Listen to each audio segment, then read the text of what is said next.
اعوذ باللہ من الشیطان الرجیم بسم اللہ الرحمن الرحیم۔ اللہ تبارک و تعالیٰ کے نام سے شروع جو نہایت مہربان اور رحم کرنے والا ہے۔ جسے زندگی عطا ہوئی اسے ایک نہ ایک دن موت ضرور آئے گی، اور جسے عروج ملا وہ ایک دن زوال کا منہ ضرور دیکھے گا، اور جو پیدا ہوا وہ ایک دن فنا ہو جائے گا۔ اللہ تبارک و تعالیٰ نے قرآن پاک میں ارشاد فرمایا، وہ موت جس سے تم لوگ بھاگتے ہو ایک نہ ایک دن ضرور تم اس سے ملاقات کرو گے۔ ناظرین گرامی، یہ ایک ناقابل تردید حقیقت ہے کہ انسان اپنے مشکل اوقات اور حالات میں اپنے پیارے دوستوں کو ضرور پکارتا ہے۔ لہذا ہم میں سے ہر شخص اپنی اپنی موت کے وقت ان تین دوستوں کو ضرور دیکھے گا، اور وہ یہ بھی جان لے گا کہ کون سا دوست زیادہ وفادار تھا۔ پیارے دوستو، آج کی اس منفرد ویڈیو کے اندر ہم آپ کو مرنے والے کے تین دوستوں کے بارے میں قرآن و حدیث کی روشنی کے اندر بتائیں گے، اور یہ بھی بتائیں گے کہ دنیا کے دوست قیامت کے دن کس طرح سے ہم سے دشمنی اختیار کرتے ہوئے منہ موڑ لیں گے، اور حضور اکرم صلی اللہ تعالی علیہ وآلہ وسلم نے دوستی کرنے کے بارے میں کیا حکم ارشاد فرمایا تھا، اور کن لوگوں کی دوستیاں قیامت والے دن بھی قائم ہوں گی جبکہ لوگ ایک دوسرے کے دشمن ہو چکے ہوں گے۔ پیارے دوستو، ہم میں سے شاید ہی کوئی شخص ایسا دنیا کے اندر موجود ہو جس کا کوئی نہ کوئی دوست نہ ہو۔ ناظرین گرامی، ہم میں سے ہر شخص کا کوئی نہ کوئی دوست ہوتا ہے، اور ہم کسی گیدرنگ یا محفل کے لوگوں کو پسند کرتے ہوتے ہیں، لیکن دوستی کا مرحلہ کس قدر مشکل ہے اس کی طرف اشارہ کرتے ہوئے حضور پاک صلی اللہ تعالی علیہ وآلہ وسلم نے ارشاد فرمایا، انسان اپنے دوست کے دین پر ہوتا ہے، لہذا تم میں سے ہر ایک کو چاہیے کہ وہ اس بات پر غور کرے کہ وہ کس سے دوستی کر رہا ہے، کیونکہ دنیا کے اندر انسان جس شخص سے بھی دوستی رکھتا ہے یا پھر محبت کرتا ہے، قیامت والے دن اسی کے ساتھ ہوگا۔ ناظرین محترم، ام المؤمنین حضرت سیدنا عائشہ صدیقہ رضی اللہ تعالی عنہا سے مروی ہے کہ ایک دن نور کے پیکر تمام نبیوں کے سرور صلی اللہ تعالی علیہ وآلہ وسلم نے صحابہ کرام علیہم رضوان سے دریافت فرمایا، تم جانتے ہو کہ تمہاری اور تمہارے اہل و عیال، مال اور اعمال کی مثال کیسی ہے؟ صحابہ کرام علیہم رضوان نے عرض کیا، اللہ اور اس کا رسول ہی بہتر جانتے ہیں۔ تو رسول پاک صلی اللہ تعالی علیہ وآلہ وسلم نے ارشاد فرمایا، تمہارے اہل و عیال اور مال و اعمال کی مثال اس شخص کی طرح ہے جس کے تین بھائی ہوں، چنانچہ جب اس کی موت کا وقت قریب آئے تو وہ اپنے تینوں بھائیوں کو بلائے اور ایک سے کہے کہ تم میری حالت دیکھ رہے ہو، یہ بتاؤ تم میرے لیے کیا کر سکتے ہو؟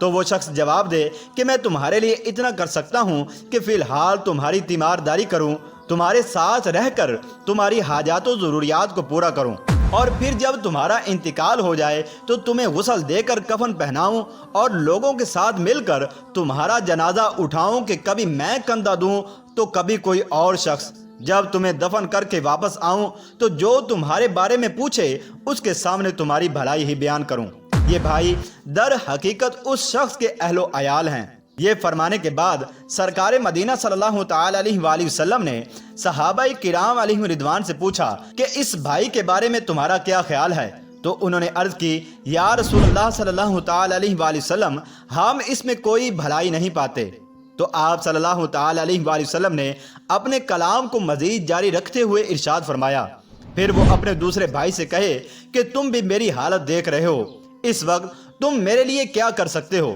تو وہ جواب میں کہے کہ میں اس وقت تک تمہارا ساتھ دوں گا جب تک کہ تم زندہ ہو، اور جو ہی تم دنیا سے رخصت ہو جاؤ گے ہمارے راستے جدا ہو جائیں گے، کیونکہ تم قبر میں پہنچ جاؤ گے اور میں یہی دنیا میں رہ جاؤں گا۔ یہ بھائی اصل میں اس شخص کا مال ہے، اس بارے میں تمہارا کیا خیال ہے؟ صحابہ کرام علیہم رضوان نے عرض کیا، یا رسول اللہ صلی اللہ تعالی علیہ وآلہ وسلم، ہم اسے بھی اچھا نہیں سمجھتے۔ چنانچہ حضور اکرم صلی اللہ تعالی علیہ وآلہ وسلم نے مزید ارشاد فرمایا، پھر وہ شخص اپنے تیسرے بھائی سے کہے، یقیناً تم بھی میری حالت دیکھ رہے ہو اور تم نے میرے اہل و عیال اور مال کا جواب بھی سن لیا ہے، بتاؤ تم میرے لیے اس وقت کیا کر سکتے ہو؟ تو وہ اسے تسلی دیتے ہوئے کہے، میرے بھائی، میں تو قبر میں بھی تمہارے ساتھ رہوں گا اور تمہیں وحشت سے بچاؤں گا، اور جب یوم حساب آئے گا تو میں تیرے میدان میں بیٹھ جاؤں گا اور اس کا وزن بھی زیادہ کروں گا، یہ اس کا عمل ہے، اس کے بارے میں تم کیا خیال کرتے ہو؟ تو صحابہ کرام علیہم رضوان نے عرض کیا،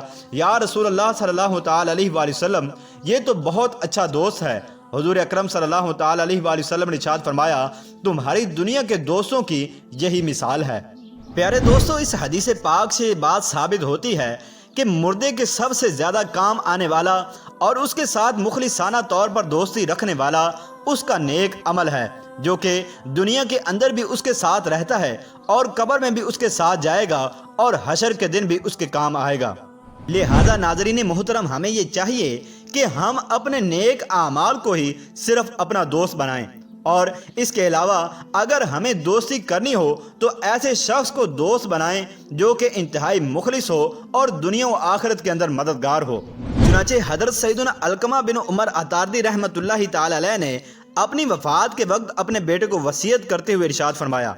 اے بیٹے، اگر تمہیں لوگوں کی صحبت اختیار کرنی پڑے تو ایسے آدمی کی صحبت اختیار کرنا کہ جب تو اس کی خدمت کرے تو وہ تیری حفاظت کرے، اگر تو اس کی صحبت اختیار کرے تو وہ تجھے زینت بخشے، اور اگر تجھے کوئی تکلیف پہنچے تو وہ تجھے برداشت کرے۔ اور ایسے شخص کی صحبت اختیار کر کہ جب تو بھلائی کے ساتھ اپنا ہاتھ پھیلائے تو وہ بھی اسے پھیلا دے، اور اگر تم میں کوئی اچھائی ہو تو وہ اسے شمار کرے، اور اگر برائی دیکھے تو اسے درست کر دے۔ تو اس آدمی کی صحبت اختیار کر کہ جب تو اس سے مانگے تو وہ تجھے دے دے، اور اگر تو خاموش رہے تو وہ خود بخود تم کو عطا کر دے، اور اگر تجھ پر کوئی مصیبت نازل ہو تو وہ تمہاری غمخواری کرے۔ اور اس شخص کی صحبت اختیار کر کہ جب تم بات کرو تو وہ تمہاری بات کی تصدیق کرے، اور اگر تم کسی کام کا ارادہ کرو تو وہ تجھے اچھا مشورہ دے، اور اگر تم دونوں میں اختلاف ہو جائے تو وہ تمہاری بات کو ترجیح دے۔ لہٰذا بہتر یہی ہے کہ اس کا دوست متقی ہونے کے ساتھ ساتھ عالم بھی ہو، تاکہ وہ اس کے علم کے ذریعے سے نفع اٹھائے۔ سیدنا لقمان رضی اللہ تعالی عنہ نے ارشاد فرمایا، اے بیٹے، علماء کے ساتھ بیٹھ اور ان کے گھٹنوں کے ساتھ اپنے گھٹنے ملا دے، کیونکہ دل حکمت کی باتوں سے اس طرح سے زندہ ہوتا ہے جس طرح سے مردہ زمین موسلا دھار بارش سے زندہ ہو جاتی ہے۔ ناظرین محترم، یہ بات یاد رکھیں کہ قیامت کے دن جو لوگ صرف دنیا کی خاطر ایک دوسرے سے محبت کرتے ہوں گے وہ دشمن ہو جائیں گے، لیکن وہ لوگ جو دنیا کے اندر اللہ کی رضا کے لیے ایک دوسرے سے دوستی اور محبت رکھتے ہوں گے وہ قیامت کے دن بھی دوست ہوں گے۔ چنانچہ حضور اکرم صلی اللہ تعالی علیہ وآلہ وسلم نے ارشاد فرمایا، جب دو آدمی ایک دوسرے کے ساتھ اللہ عز و جل کے لیے دوستی اختیار کرتے ہیں تو ان میں سے اللہ عز و جل کو زیادہ پسند وہ ہوتا ہے جو اپنے بھائی کے ساتھ زیادہ نرمی کرنے والا ہو۔ پیارے دوستو، انسان وفادار دوست کا قدردان اور اسی پر زیادہ مہربان ہوتا ہے۔ اسی بات کے پیش نظر ہمیں زیادہ اہمیت قبر و حشر میں کام آنے والے دوست کو دینی چاہیے۔ اللہ تبارک و تعالیٰ سے دعا ہے کہ اللہ تبارک و تعالیٰ ہمیں اچھے دوست عطا فرمائے۔